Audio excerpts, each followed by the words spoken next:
Welcome back. రాష్ట్ర రాజకీయాల్లో మూడో శక్తిగా ప్రజారాజ్యం దూసుకొచ్చింది. మెగా అభిమానుల అండదండలే బలంగా చిరంజీవి పార్టీ పెట్టి ఉత్తరాంధ్ర, తెలంగాణ, రాయలసీమ జిల్లాల్లో 20 రోజులు చుట్టి వచ్చేశారు. ఈ రోడ్ షోలకు అశేష అభిమాన జనం తరలివచ్చి జయప్రదం చేశారు. అయితే అభిమానుల్ని చిరంజీవి ఆకర్షించారా? వారి అభిమానాన్ని ఓట్లుగా క్యాష్ చేసుకోగలిగారా? రాజకీయ పథంలో దిశానిర్దేశం చేసుకోగలిగారా అన్న విషయాల విశ్లేషణ ది ఎడిటర్ ఇప్పుడు చూద్దాం.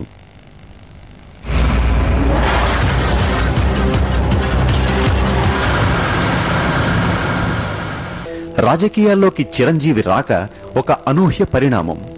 తిరుపతి సభతో మెగాస్టార్ నాయకత్వంలో ప్రజారాజ్యం పార్టీ ఆవిర్భావం. ఆ తర్వాత చిరంజీవి ఉత్తరాంధ్ర పర్యటన విజయవంతం. Telangana tour success. సీమయాత్ర సూపర్. జనమే జనం. రోడ్డంతా జనసంద్రం.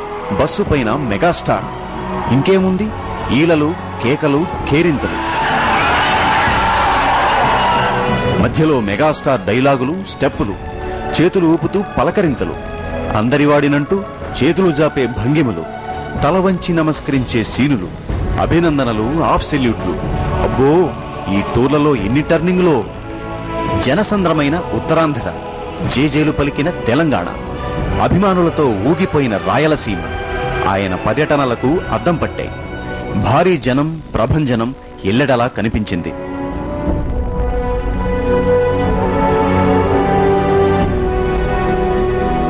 అయితే ఈ సభలలో మెగాస్టార్ చిరంజీవి ఏం చెప్పారు? మార్పు రావాలన్నారు. ఏ మార్పు, ఎందుకు అని ప్రశ్నిస్తే ఏమో అనడం మినహా ఏమీ చెప్పలేని స్థితి నెలకొంది. మరి అందరివాడనిపించే చిరు ఏమన్నారని అడిగితే అవినీతిని అంతం చేసేస్తాడట అని చెప్తారు. ఎలా చేస్తారని అడిగితే ఏమో అని తెల్లమొహాలేస్తారు.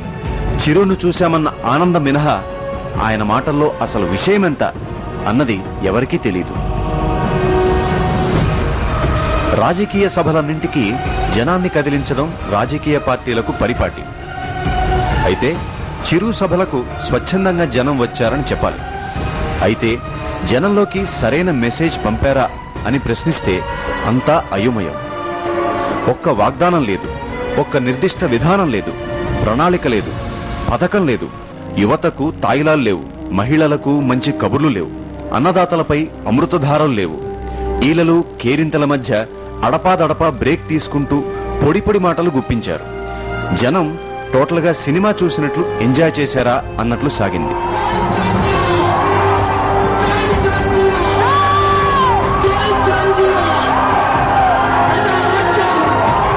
ఆయనవి ప్రజా అంకిత యాత్రలు. అందుకు తగ్గట్టే ప్రజలు భారీగా వచ్చారు. అయితే ఎవరిలోనైనా అంకిత భావం పెరిగిందా? రోడ్ షోలు రక్తికట్టాయి. షో సక్సెస్ అయింది.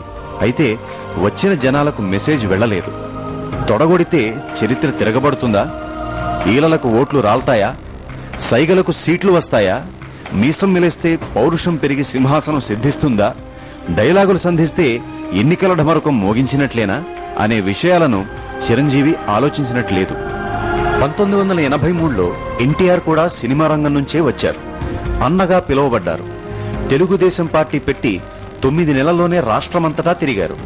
ఆ పర్యటనల్లో ఒక విధానం, ప్రణాళిక కనిపిస్తుంది. ఎక్కడికెళితే అక్కడ స్థానిక సమస్యలను ప్రముఖంగా ప్రస్తావించారాయన. మీకివన్నీ ఇస్తా, నాకు ఓటేయండి అని ఘంటాపథంగా ప్రకటించారాయన. 2 రూపాయల కిలో బియ్యం, 50 రూపాయలకే హార్స్ పవర్ కరెంట్, చేనేతకు చేయూత, యువతకు ఉపాధి లాంటి వరాలు జనం గుండెల్లో చొచ్చుకుపోయాయి. అప్పట్లో కాంగ్రెస్ అరాచకాలకు విసిగిన జనం, ప్రత్యామ్నాయం కోసం పరితపిస్తున్న సమాజం ఆయనకు కలిసి వచ్చాయి. అన్న ఎన్టీఆర్ గ్లామర్, ఆయనిచ్చిన వరాలు అలనాటి రాజకీయ శూన్యతలో ఓటర్లను ఆకర్షించాయి. అదే స్ఫూర్తితో ఓట్లు వచ్చిపడ్డాయి. తెలుగుదేశం పార్టీ అనూహ్య విజయం సాధించింది. ఆ దిశగా అవలోకిస్తే ప్రస్తుతం చిరంజీవి కూడా సినిమా రంగం నుంచే వచ్చారు. మెగా మాస్ ఫాలోయింగ్ ఉన్న హీరో. అయితే రాజకీయాల్లోకి వచ్చాక ఆయన మాటల్లో పట్టులేదు. వాగ్దానాలు అస్సలు కనిపించవు. చిన్న చిన్న హామీలిచ్చినా వాటిల్లో పసలేదు. టోటల్గా మార్చేస్తాం, అవినీతి పరుల్ని ఏరేస్తాం, లంచగొండితనాన్ని అంతమందిస్తాం, అన్నింటినీ బాగు చేస్తాం అనే డైలాగుల డైలమా తప్ప అందులో సారం కనిపించదు. బలీయమైన ప్రజల కోరికకు నేను తల వంచి అది శిరోధారిగా భావించి ఈ బెందుర్తి నగరానికి మీ దగ్గరకు వచ్చి మీ యొక్క సహాయ సహకారాలు, మీరు ప్రజారాజ్యానికి వెన్నుతన్నుగా ఉండాలి, ప్రజారాజ్యానికి మీరు బాసటగా ఉండాలి, ప్రజారాజ్యాన్ని ముందుకు తీసుకెళ్లే డ్రైవర్ రథస్థానం.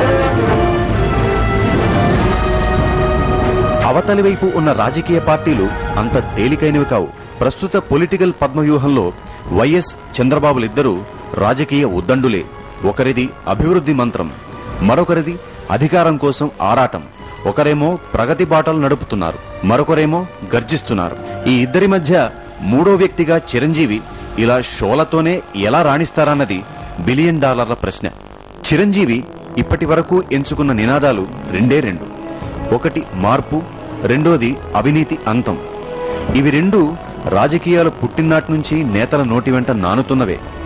ఇంతకీ చిరంజీవి చెప్తున్న మార్పు ఎందుకు, ఎలా, ఏ విధంగా అనే సంశయాలకు సమాధానాలు దొరకవు. అలాగే అవినీతి అంతం విషయంలోనూ స్పష్టత రావాలి.